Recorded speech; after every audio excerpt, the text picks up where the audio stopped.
नमस्कार, जय हिंद। स्वागत है आप सभी का हमारे यूट्यूब चैनल हिंदी शिक्षा एकेडमी में।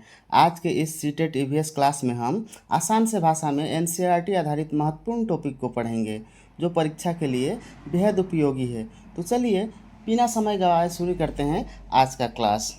तो दोस्तों, एनसीईआरटी आधारित जो क्लास 3 to 5 ईवीएस बुक है, उसमें कर्णम मल्लेश्वरी के बारे में दिया गया है।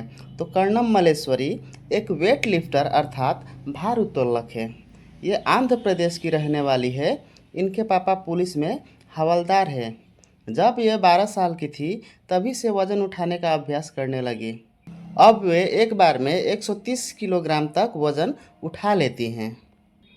कर्णम मल्लेश्वरी ने भारत के बाहर कुल 29 मेडल जीते हैं और उनकी जो 4 बहनें हैं वह भी वेट लिफ्टिंग अर्थात भार उठाने का अभ्यास करती हैं। तो चलिए आगे बढ़ते हैं और देखते हैं अगला पॉइंट। तो आइए अब हम देखते हैं भारत के अलग अलग राज्यों में बच्चे स्कूल जाने के लिए किन किन साधनों का प्रयोग करते हैं। तो यहाँ पे बताया जा रहा है असम के बारे में। असम में बांस और रस्सी के पुल का उपयोग किया जाता है। ट्रॉली का प्रयोग लद्दाख में किया जाता है। ट्रॉली यानी कि जो तार बंधी हुई होती है और उसमें एक टोकरी जैसा लगा हुआ होता है पहाड़ों के ऊपर से, जो जिस पे लोग बैठ करके जाते हैं, तो उसी को ट्रॉली कहते हैं। तो लद्दाख में इस प्रकार के ट्रॉली का उपयोग करके बच्चे स्कूल जाते हैं। सीमेंट के पुल का प्रयोग समतल क्षेत्र में पानी के ऊपर ब्रिज बना करके उस ब्रिज के ऊपर से बच्चे स्कूल जाते हैं। तो यह प्राय हर जगह देखने को मिल जाता है समतल इलाकों में। और एक फैक्ट दिया गया है यहाँ पर, वल्लम लकड़ी की छोटी नाव को कहा जाता है जिसका प्रयोग केरल में किया जाता है। वल्लम लकड़ी की एक छोटी नाव होती है जिस पे लोग बैठ करके नदी को पार करते हैं और इसका प्रयोग केरल में किया जाता है। तो आइए अब हम आगे देखते हैं। ऊँट गाड़ी का इस्तेमाल राजस्थान में किया जाता है। जैसे कि आपको पता है कि राजस्थान एक क्या है, मरुस्थल है और वहाँ पे अधिक मात्रा में ऊँट पाए जाते हैं। तो ऊँट गाड़ी का इस्तेमाल इसीलिए कहाँ किया जाता है, राजस्थान में।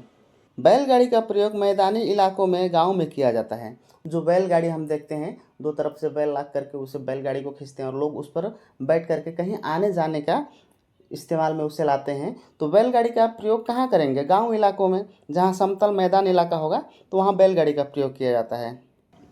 पहाड़ी क्षेत्रों में रास्ते पथरीले और असमान होते हैं, जैसे कि उत्तराखंड। तो आइए अब हम आगे बढ़ते हैं और देखते हैं अगला पॉइंट, जो कि पक्षियों के बारे में दिया गया है। पक्षियों के बारे में यहाँ पे यह फैक्ट बताया जा रहा है कि ज़्यादातर पक्षियों की आंखें उनके सिर के दोनों तरफ होती है। पक्षी एक ही समय में दो अलग अलग चीज़ों पर नज़र डाल लेते हैं। अर्थात हम जब भी किसी चीज़ को देखते हैं तो एक ही तरफ हमारा ध्यान केंद्रित होता है, लेकिन पक्षी ऐसा नहीं है। पक्षी वह एक समय में दो अलग अलग चीज़ों पर भी नज़र रख सकता है। जब ये बिल्कुल सामने देखते हैं तब इनकी दोनों आंखें एक ही चीज़ पर होती है, और यह जब बिल्कुल सामने की तरफ देखेंगे तो इनका ध्यान एक ही चीज़ पर केंद्रित रहता है। ज़्यादातर पक्षियों की आंखों की पुतलियाँ घूम नहीं सकती, वे अपनी गर्दन घुमाकर ही आसपास देखते हैं। तो यहाँ पर पक्षियों के बारे में यह फैक्ट बताया जा रहा है कि जैसे हम इंसान की आंखों की पुतलियाँ इधर उधर घूम सकती है, वैसे पक्षियों की पुतलियाँ इधर उधर नहीं घूम सकती है। इसीलिए वह जब इधर उधर उन्हें देखने के लिए होता है तो वह अपने गर्दन को घुमा करके देखती है। और एक फैक्ट बताया जा रहा है यहाँ पर पक्षी के बारे में। पक्षी जब दोनों आंखें एक ही चीज़ पर केंद्रित करते हैं तो उन्हें चीज़ की दूरी का एहसास होता है। यानी पक्षी दोनों आँखों को एक जगह ध्यान से केंद्रित करके देखेंगे तो वह उसके दूरी का अंदाज़ा लगा लेते हैं कि हाँ, यह हमसे कितनी दूरी पर है। और जब पक्षी अलग अलग चीज़ों पर अपना ध्यान केंद्रित करते हैं तो उनका देखने का दायरा क्या होता है, विस्तृत हो जाता है, बढ़ जाता है। यहाँ पे चीलबाज और गिद्ध के बारे में बात कही जा रही है अब, जो कि परीक्षाओं में अनगिनत बार पूछा जा चुका है कि चीलबाज और गिद्ध जैसे पक्षी हमसे 4 गुना ज़्यादा दूर से देख पाते हैं। यानी चीलबाज और जो गिद्ध है, हम इंसानों से देखने की क्षमता उनकी 4 गुना अधिक है।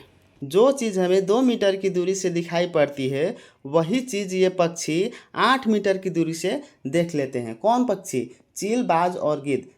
किसी वस्तु को अगर हम 2 मीटर की दूरी से स्पष्ट देख पा रहे हैं तो चील, बाज और गिद्ध, जिनकी क्षमता हमसे 4 गुना देखने की बेहतर है, तो वह 8 मीटर की दूरी से उसे आसानी से क्लियरली देख सकते हैं।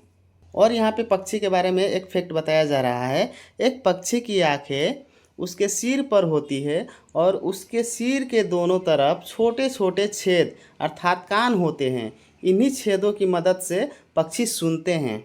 यानी पक्षी की आंखें जो उनके सिर की तरफ होती है और उसी सिर में साइड में छोटा सा छिद्र होता है जो कि वह उनके कान होते हैं, और उसी छिद्र के माध्यम से वह किसी भी आवाज़ को, ध्वनि को वह सुन पाते हैं, जिसे आसानी से देखा नहीं जा सकता है। तो दोस्तों आज के वीडियो में बस इतना ही। उम्मीद है कि आज की क्लास आपको पसंद आई होगी। अगर वीडियो उपयोगी लगा हो तो वीडियो को लाइक और साथ ही अपने दोस्तों के साथ शेयर करें। और जाते जाते आपसे एक रिक्वेस्ट है कि हमारे यूट्यूब चैनल हिंदी शिक्षा एकेडमी को सब्सक्राइब करना ना भूलें। धन्यवाद।